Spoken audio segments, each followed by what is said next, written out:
रावलपिंडी में मौजूद हैं अलीमा ख़ान साहिबा, यहाँ पे तशरीफ़ लेके आई हैं। अलीमा साहिबा, पहले बताइएगा किस केस में यहाँ पे आप तशरीफ़ लेके आई हैं और क्या बना उस केस का? नहीं, एक तो वो जो मेरी ट्रैवलिंग का था उसके लिए हाई कोर्ट के जज साहब ने कहा था कि एटीसी से भी अप्रूवल लें, तो अब ये कार्रवाई इस वक्त यहाँ पे शुरू करवाई है। एक एप्लीकेशन दी है लीगल, हमारा इधर केस चल रहा है 7 का बाद को, उसमें एप्लीकेशन पे भी आर्गूमेंट्स होने, नोटिस लीगल केस की मैडम आई थी आज।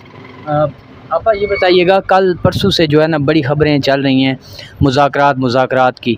आपकी ख़ान साहब से मुलाकात हुई है, बैरिस्टर गौहर साहब भी आपके साथ मौजूद थे। उन्होंने कहा है कि ख़ान साहब ने किसी को मैंडेट दिया कि आप जाएं और शहबाज शरीफ हुकूमत से मुज़ाकरात करें। कोई इस तरह की कोई ख़बरें हैं? हमने मैंने गौहर साहब से बात की थी, क्योंकि इमरान खान ने हमारे सामने तो ऐसी कोई बात नहीं की थी, तो गौहर साहब ने ये नहीं कहा कि मैंने ये बात की है। तो अब मेरे ख्याल में ये गलत ख़बर चल रही है कि मुज़ाकरात करें शहबाज शरीफ से किस चीज़ के ऊपर, तो वो कहते हैं ये नहीं मैंने कहा था। पता नहीं, मुझे कोई कन्फ्यूजन ही है, वो गौहर साहब भी क्लियर कर सकते हैं कि ये बात उनके हवाले से की जा रही है।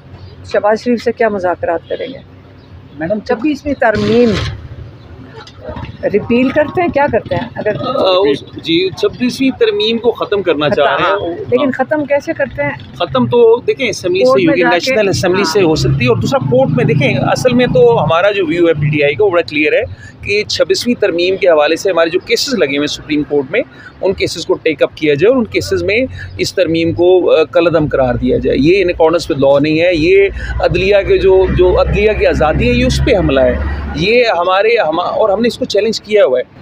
तो इसका अमेंडमेंट्स का देखिए, एक तो तरीक़ाकार ये कि असम्बली में जाएँ। असम्बली के हवाले से खान साहब की बड़ी जेन्युइन कंसर्न है। ये तो असम्बली जैली है, ये तो फॉर्म 47 वाले बैठे हुए हैं, ये तो 17 सीटों वाले उन्हें बैठ के उठा के अमेंडमेंट्स कर दी, तो इनकी तो कोई कानूनी हैसियत नहीं है। हाँ, असम्बली में जाके अगर जेन्युइन जो मैंडेट है, जो लोग जीते हैं वो लोग आएँ, वो इस पर वोटिंग करें और इसको कलअदम करार दे सकते हैं। सेकेंडली, सुप्रीम कोर्ट भी ऑप्शन है, लेकिन सुप्रीम कोर्ट में जो बुनियादी बात है, जो बहुत अहम बात है, देखिए जो कॉन्स्टिट्यूशनल बेंच है वो क्रिएशन है 26th अमेंडमेंट का। हमारा कानून ये कहता है कि नो बॉडी कैन बी जज ऑफ हिज कॉज।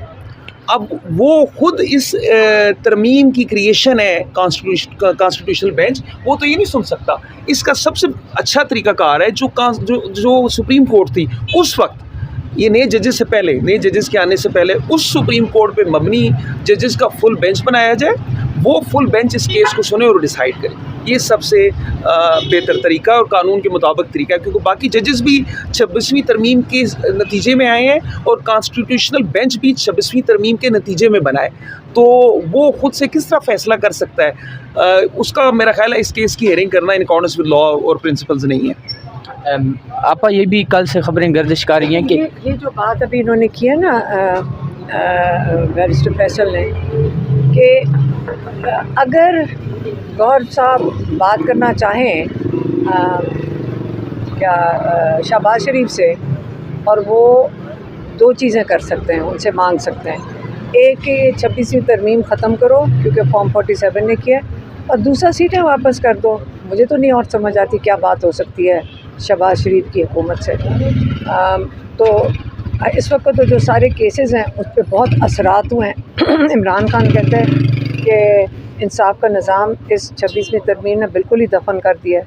पहले भी इसको असलहात की ज़रूरत थी, लेकिन अब तो बिल्कुल ही इसको दफन कर दिया है। तो एक तो ये सुप्रीम कोर्ट का रास्ता लेने, लेकिन ये किसके पास जाएंगे लेकर केस, क्योंकि ये तो 26वीं तरमीम वाला कोर्ट है।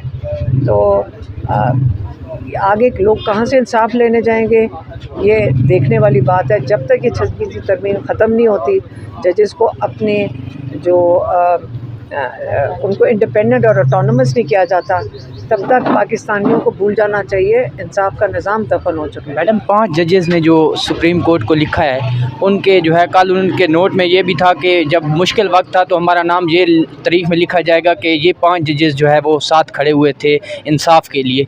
उन 5 जजेस के बारे में क्या कहेंगी जो high court, Islamabad high court के, क्योंकि कल 5 का जो है वो साइन। अच्छा, मैं आपको बताऊँ, मैं तो कहूँगी कि पाकिस्तान के सारे जजेस खड़े हो जाएं और इंसाफ, ताकि वो सब का नाम तारीख़ में आए। क्योंकि याद रखें, आप अमर बिन मारूफ, क्या आप हक़ के साथ और सच के साथ खड़े हो, क्या आप नहीं खड़े हो? ठीक है, तो जो खड़ा होगा वो भी याद रखा जाएगा, जो नहीं खड़ा वो भी याद रखा जाएगा। तो आपने इस वक्त उन लोगों ने, सारे जजेस ने फ़ैसला करना है कि आपने तारीख़ में सच के साथ खड़े होना है या आपने अपने इंसाफ के निज़ाम को दफन करने में हिस्सा लेने वाले जजेस माने जाना है। और सूरह निसा की 135वीं जो आयत है ना, वो मेरे ख़्याल में यहाँ बाहर लगा लेनी चाहिए। और आप सारे मेरे ख़्याल में अब हम उसको ये ज़रा प्रमोट करते हैं, जजेस को सुनाते हैं, ताकि ये आइंदा के लिए इनको पता हो कि अल्लाह ताला की कितनी सख्त सज़ा है अगर वो इंसाफ ना दे सके।